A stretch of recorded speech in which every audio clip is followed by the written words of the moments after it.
Hello students, welcome to EPG Pathshala. I am Dr. M.N. Gupta from IIT Delhi. Today we are going to talk on module T cell receptors from paper Immunology. The actual role and development of T cells is best understood in the context of T cell receptor. Discussion on TCR also is a good place to introduce some other minor T cell classes and their variants. In early days of immunology, T cells were classified into three classes: Th, Tc, that is T helper cells, T cytotoxic cells, and T regulatory or TR. Interestingly, as our understanding of T cell functions increased and we learnt more about the cell-cell cooperation in immunology, Th and Tc turned out to be two main classes. Nevertheless, Tregs, as these are called now, are not unimportant. Maybe it is just that we know less about them. So the objectives of this module are to understand the challenges and learn about early findings about TCR. Secondly, to learn about differentiation of a progenitor into CD4 and CD8 T cells in the context of TCR. Finally, to understand the essential differences between BCR and TCR. Finally, we will learn about Tregs, gamma delta T cells and NK T cells. So the concepts which will be covered, of course, essentially involve the variety of T cells, Th, Tc, Tregs, gamma delta T cells, and finally NK T cells. Just like our knowledge about T cell was gathered much after B cells, in fact so was the case with TCR. In order to appreciate it, we should realize that separation and characterization of soluble proteins was possible much earlier, before we had method to even isolate and characterize membrane bound proteins. The corresponding tools for cells, for looking at cells and probing their cell surfaces, came up much later. Understandably, highly specific binding probes, which were like monoclonal antibodies, lead that list, facilitated looking at cell surfaces in a dramatic way. Appreciation of the challenges which were involved in understanding nature of TCR is best done by looking at the early findings. This also serves the purpose to illustrate that even before best tools are available, perseverance and brilliance can help in making scientific breakthroughs. T cell receptors were difficult to isolate, and there was a long period during which immunologists had gathered lot of information about antibodies and immunoglobulin molecules as B cell receptors. However, there was a period during which they knew little about or practically nothing about nature of T cell receptors. One clear information which was available early is that there are more than one kind of T cells, and Th cells are necessary for an effective immune response by B cells in many cases. Furthermore, if B cells and Th cells are both specific to the same antigens, then receptors may be similar. The Ig molecules were easy to identify as B cell receptors, as these are ultimately secreted as antibodies in modified form. So these could be isolated and characterized, as by that time basic techniques of protein isolation and characterization were in place. T cell receptors do not have secretory forms. Collaborative efforts by James P. Ellison in University of Texas, John Kepler from Denver, and Alice Reinhers from Harvard Medical School provided initial clues to the nature of T cell receptors. Their approach was to prepare antibodies which bind to T cell surface. A protein was found whose structure varied with each T cell clone. This protein had two subunits which were named alpha and beta. The total molecular weight of this protein was about 2/3 of immunoglobulin G. Around the same period, in 1984, Tech Mack and Mark Davis cloned a gene which is expressed and rearranged in T cells. It did not do so in B cells. Based upon similar behavior of B cell receptor rearrangements, this looked like a promising molecule. Mack was using leukemia T cells and Davis was using a hybridoma of mouse Th cells with malignant T cells. Both different systems were found to encode same protein. The sequence of this gene was found to be homologous to Ig genes. Furthermore, the gene had upstream variable segments and downstream constant segment. Reinhardt's group determined the amino acid sequence of the gene product and found that this gene was beta subunit of their presumed T cell receptor. Susumu Tonegawa by this time had shifted to MIT. His group, along with Hermann Eissen's group in the same institute, were working with the mouse TC cells. These groups isolated two more T cell DNA clones. Even in their clones, the downstream part of one gene was similar to beta subunit. The second molecule had sequence similar to beta subunit, had segments which rearranged in T cells, and even had a hydrophobic anchor component. Based upon this strong evidence and putting together all information available, it was assumed that this was alpha subunit of Ellison, Kepler and Reinhers. This looked like end of the puzzle. However, Haruo Saito, who had been doing this work in Tonegawa's lab, isolated a third gene from same clone of TC cells. It also had many properties expected of a TC cell receptor. In addition, it had glycosylated asparagine residues. This facilitated its identification as true alpha subunit of Ellison, Kepler and Reinhers. This left no role what was supposed to be alpha subunit by Saito and Kranz in Eissen's lab. So they labeled it as gamma chain. Why it had so many properties which are expected of a T cell receptor? Did it have some role in T cell recognition of antigens? Let us divert to MHC molecules again for a while. Ig, T cell receptors and MHC are most diverse classes of protein. Ig and TCR vary from one clone of cell to another. MHC proteins vary from one individual to another. Transfer of tissues in vertebrates is not a natural phenomenon. So while MHC proteins are discovered in the context of graft rejection, why were these actually created by nature? In other words, what role these have in vivo? As we have learned earlier, T cell receptor recognizes an antigen along with a MHC protein as a self marker. Thus, T cells are said to be MHC restricted. Just to recollect, TC cells require antigen along with a class 1 MHC molecule.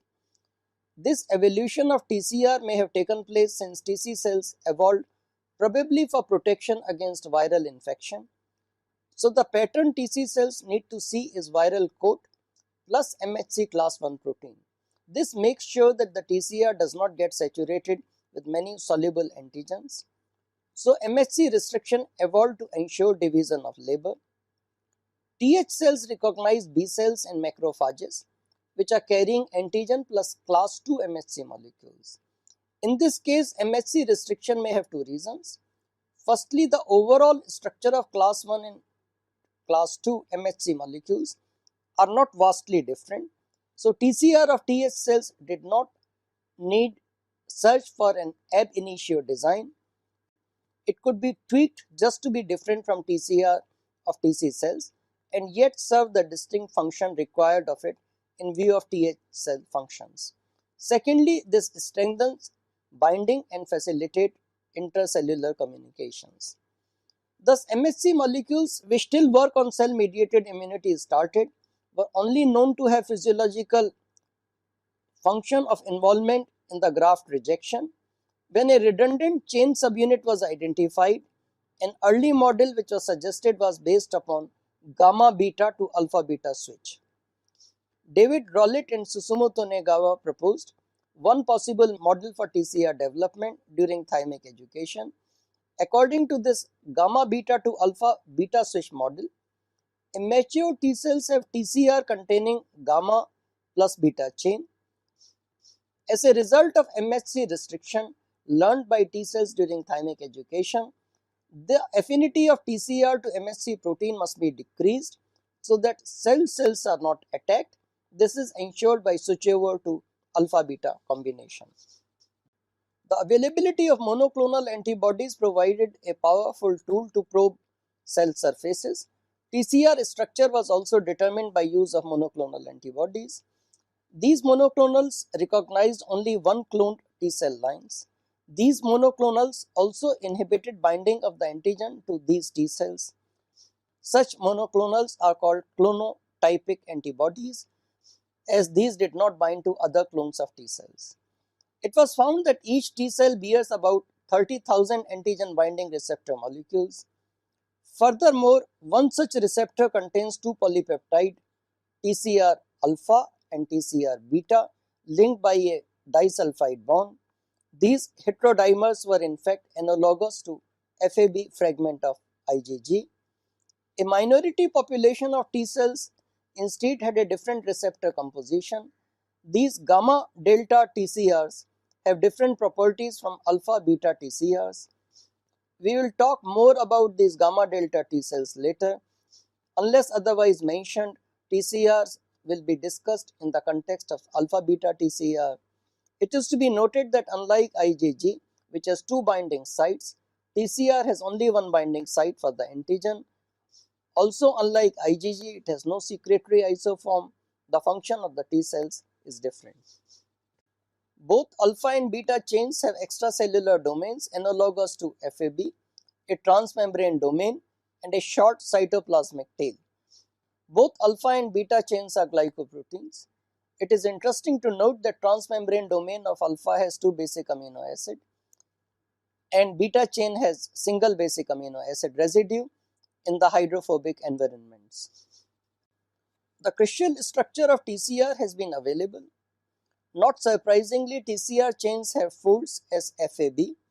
Overall structure is somewhat wider in dimension. A distinctive feature is that C alpha domain, where half the domain is not juxtaposed with C beta domain, has strands which are loosely packed and have a short alpha helical segment. The interdomain contacts are also different than in the case of FAB. Both extracellular domains in the two chains have higher interfacial contact. Interesting enough, C alpha C beta domain interaction is assisted by carbohydrate on the C alpha, hydrogen bonded to the C beta domain. Unlike the epitopes, which are often formed because of discontinuous part of polypeptide chain brought together in protein conformation, TCR recognizes short continuous sequence of amino acids. Whereas epitopes recognized by cells are mostly on the antigen surface, the antigenic peptides recognized by TCR can often be the ones which are buried. This becomes possible as T cell recognizes these peptides on antigen processing cells which have processed the antigen. For example, T cell is able to recognize a peptide from the core portion of hen egg white lysozyme molecule. So the epitopes recognized by T cells do not necessarily lie on the protein surface. This implies that a T cell is able to direct itself to large number of epitopes arising out of antigens. We have frequently referred to CD4 and CD8 T cells. Let us now look at these co-receptors in little bit more detail. Originally, CD4 and CD8 were identified as surface markers for functionally different TC and TH cells. It was much later that it was discovered that these markers play an important role in recognition of two different classes of MHC molecules, that is class 1 and class 2 MHC molecules. As we have discussed, CD4 recognizes MHC class 2 molecules and CD8 recognizes MHC class 1 molecules. The CD4-CD8 interaction with MHC molecule is required for T cell response. This is part of how MHC restriction operates.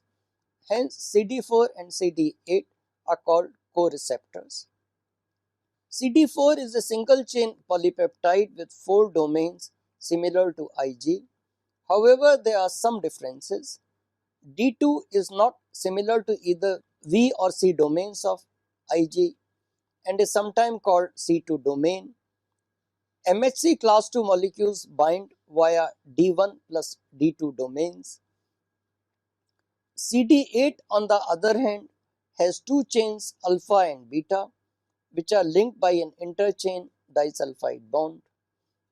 CD8 isoform with two alpha chains also exist. Even CD8 alpha and CD8 beta chains are not very different. Both have a domain similar to V domain, an extended chain which anchors these to the T cell membrane. CD4 and CD8 as co-receptors are estimated to enhance T cell response to antigen carrying APC by about 100-fold. On their own, the binding of CD4 and CD8 with MHC molecules is not strong. Both through their cytoplasmic portion interact with the protein tyrosine kinase and bring it closer to TCR cytoplasmic tail mediated signal transduction molecules. The similarity between TCR and immunoglobulin receptor on B cells has been pointed out. T cells are also clonally selected in response to the presence of antigen. In case of T cells, what they see is the complex of antigenic peptide and MHC complex on the surface of the APC. TCR is also thus needed to be in variety of forms, in diversified forms. It turns out that the inherent mechanism by which TCR diversity is created are quite similar to the corresponding mechanism which generate antibodies or the receptors for the B cell surfaces. Let us look at the germline organization of the human T cell receptor alpha beta loci. The alpha and beta chains have already been described as consisting of a variable region and a constant region. TCR alpha gene locus is similar to L chains of IgG with V alpha and J alpha gene segments. This is present on chromosome 14. The TCR beta gene locus is similar to H chains of Ig and consists of V beta, J beta and D gene segments. Present on chromosome 7, it has a cluster of 52 functional gene segments, is followed by two separate clusters where each cluster has one D gene segment, 6 to 7 J gene segments and is a simple C gene. The TCR alpha gene locus has about 70 to 80 V alpha, 61 J gene segments followed by a single C gene segment. The TCR alpha gene locus has a TCR delta locus in between J and V gene segments. Somatic recombination during development of T cells creates diversity of TCR and involves formation of functional alpha and beta chains. A chain formation involves a V alpha gene segment combining with one of the J gene segment to create complete V exon. Transcription and splicing of this exon to C alpha produces the messenger RNA for alpha chain. Similarly, during beta chain formation, recombination of V beta, D beta and J beta produces V exon, which with transcription and splicing lead to messenger RNA for beta chain. The formation of alpha beta heterodimer follows. There are the similarities in the way Ig and TCR are produced in diverse forms. Both have P and N nucleotides at the junction of V, D and J gene segments, while in TCR alpha, P and N nucleotides are there between V and J gene segments. In Ig, only half of L chains have addition of N and no P is present. P nucleotides have palindromic segments present at the end of the gene segments. N nucleotides are non-template coded and are added by terminal deoxynucleotidyl transferase to a single strand of the coding DNA. In TCR, C gene segment codes for the anchoring transmembrane part of the chains. Hence, there is not much diversity and only one gene segment is there. This is unlike Ig, where C of H chain has many segments as it is involved in effector functions. There is a difference between the variability expected of a B cell receptor and a TCR. B cell recognizes the epitopes which often vary throughout their sequence and structure. TCR recognizes variability in the processed peptide predominantly. In TCR, equivalent of the CDR3 region of antibody is contributed by D and J gene segments. This is center of the binding site for the antigenic peptide. The peripheral of TCR equivalent to CDR1, CDR2 and loops of antibody are encoded by the V gene segments of the alpha and beta chains. Unlike B cells, T cells do not undergo hypermutation of V region. So, TCR region corresponding to CDR1 and CDR2 are less variable. This is functionally relevant as these regions recognize less variable MHC component of the MHC peptide complex. The structural information about TCR reveals that structural diversity in these molecules is maximum in the junctions of V, D and J gene segments. As we have discussed, P and N nucleotides present at these junctions contribute to this diversity. The number of J gene segments are far more in TCR alpha as compared to BCR, and it codes for the CDR3. Hence, much of the TCR variability is concentrated in its center. In the absence of hypermutation in T cells, diversity in CDR1 and CDR2 is limited by germline V gene segments. Not involving hypermutation in diversity generation perhaps is a safeguard that a random mutation later on does not generate T cells against self antigens. In fact, thymic education eliminates T cells which show high affinity towards self antigens. Hence, any random mutation to enhance this affinity will undo the crucial preventive measure enforced by thymic education. In case of B cells, even if hypermutation does lead to limited recognition of self antigen, absence of TH cells with same specificity will result in poor B cell response. T cells already, by being MHC restricted, do not have the capacity of recognizing the self, do not have the capacity of recognizing the self antigen. Also, B cells show affinity maturation which is necessary for capturing cytotoxins in extracellular fluids with high affinity. So hypermutation for B cells is a case of adaptive specialization. We will shortly discuss tracks which are involved in the phenomenon of immunological tolerance. We have repeatedly mentioned that T cells need to see a self marker in the form of MHC molecules. If that is so, how come T cells respond to foreign MHC molecules? It seems that 1 to 10% of T cells show this alloreactivity. So T cells during development may use self MHC to develop MHC restriction, but they are evolved to recognize MHC molecules in general.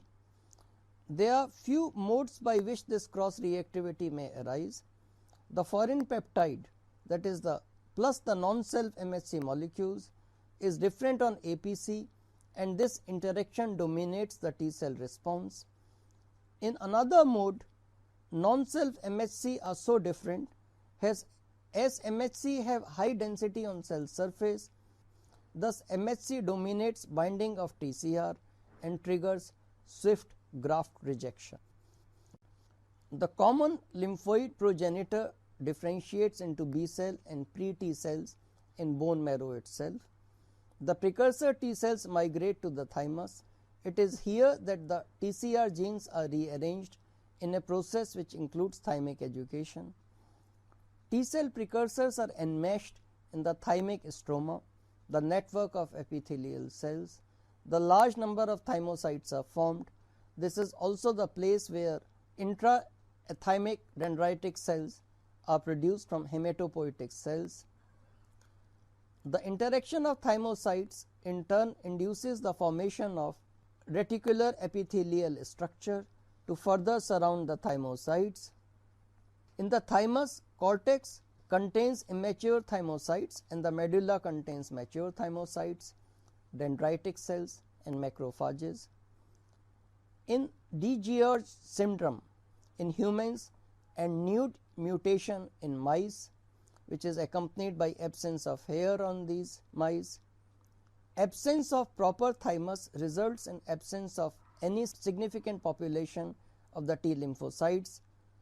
Thymus is fully developed at birth. The T cell development in thymus is accompanied by presence of different surface markers. The differentiation into alpha beta and gamma delta T cells happens early. Interactions with stroma about a week results in CD2 expression, but these are double negative thymocytes as these lack either CD4 or CD8. Some cells express NK 1.1 plus receptor in addition to alpha beta TCR and are called NKT cells. NKT recognizes CD1 rather than MHC molecules. The beta chain on CD44 low, CD25 positive thymocytes pairs with alpha chain to become pre-T cell alpha. Proliferation and formation of double positive CD4 CD8 cells takes place. Most of these form alpha beta T cells. We had referred to switchover of gamma beta to gamma delta T cells as visualized by Tonegawa. The actual picture turned out to be somewhat different. In addition to alpha beta, a delta surface marker of T cells was also identified. Multiple gene codes for alpha, beta, gamma, delta chains of TCR. In some cases of T cells, the rearrangement to gamma delta genes occurs during the development. The number of V gamma and V delta gene segments are fewer than V alpha and V beta. Morphologically, gamma delta T cells are granular like NK cells. The V gene segment in these cells has broader specificity, and gamma delta cells recognize heat shock proteins, phospholipids and phosphoproteins. These T cells are not MHC restricted and can act as a regulatory or cytotoxic depending upon where the subset is located.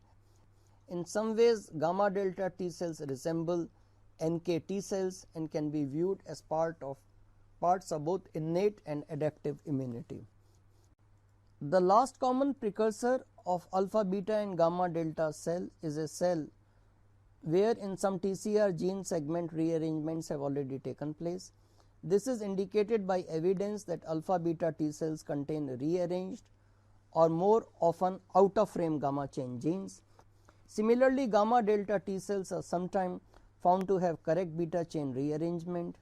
It appears that there is a race to rearrange beta gamma and delta loci rearrangement, and if gamma or delta wins, it becomes gamma delta T cell. Most precursors successfully rearrange beta chain before gamma or delta genes are formed. The beta genes pairs up with PT alpha to produce beta PT alpha pre TCR. This commits the cell to become alpha beta T cell. Hence, in a way, Tonegawa's model was a brilliant hypothesis. Gamma delta T cells differ in the pattern of expression of co-receptor molecules. Mature gamma delta T cells go into peripheral circulation after emerging out of thymus. Some gamma delta T cells are found in nude mice. In mice, gamma delta T cells reach epidermis and are wedged among the keratinocytes. Their morphology here become like dendrites, and hence these are called dendritic epidermal T cells. The second organ to be populated is the reproductive tract. The subsequent production of gamma delta T cells is not in burst but continuously at a rate much slower than alpha beta T cells. These use different V gene segments than earlier gamma delta T cells and also have extensive N nucleotides. These populate peripheral lymphoid organs. In human, these are DETCs, but gamma delta T cells are present in reproductive and GI tract. NK T cells share some properties of both NK cells and T cells. NK T cells express CD3 but respond to lipid and glycolipid antigen. CD1D, a non-polymorphic molecule instead of MHC, constitute presentation motif. These are cytotoxic and produce wider spectrum of cytokines than NK cells. NK T cells are present in the epithelial layer of endometrium. These cells increase in secretory phase of the menstrual cycle and are also a part of immune cell population after the second trimester of pregnancy. Just like NK cells, NK T cells play a role during microbial infection and against tumors.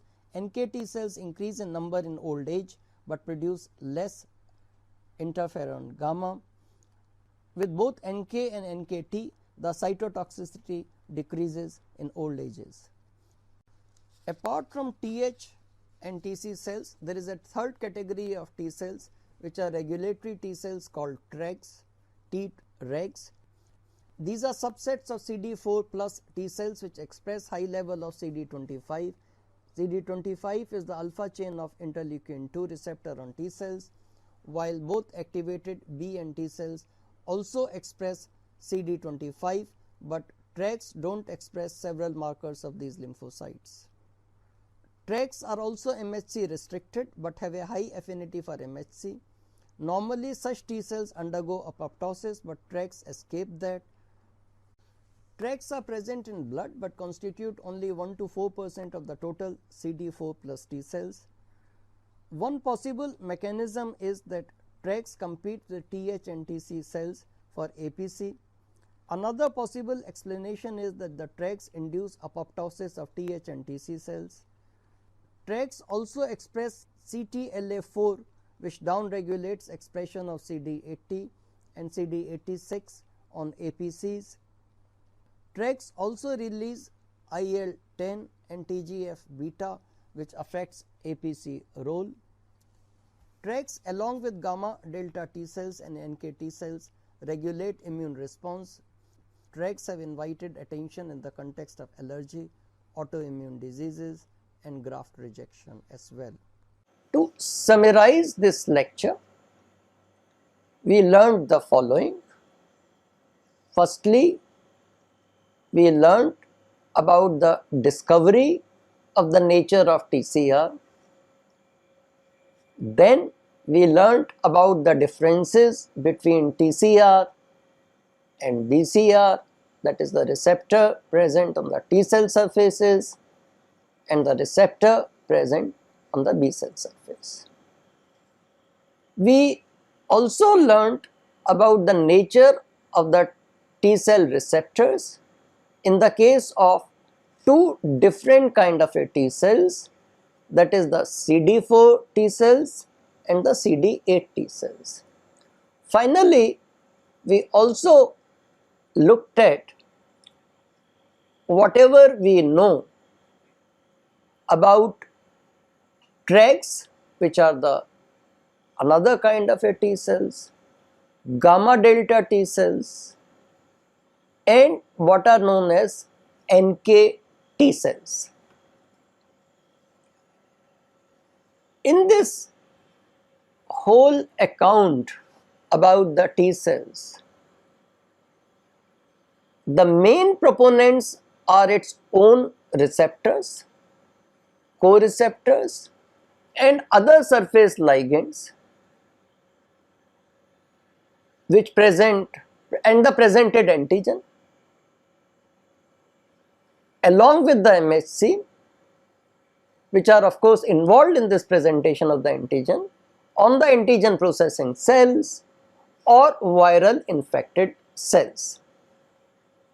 The next thing logically is to look at in detail in how antigen is processed and presented by APC or infected cells, because this is a phenomenon which we have been repeatedly mentioning. So we need to look at it, how exactly this happens, where does it happen. Only after this we will get a full picture about the role of co-receptors and the other surface ligands present on various kinds of T cells about which we have talked in today's module. Thank you.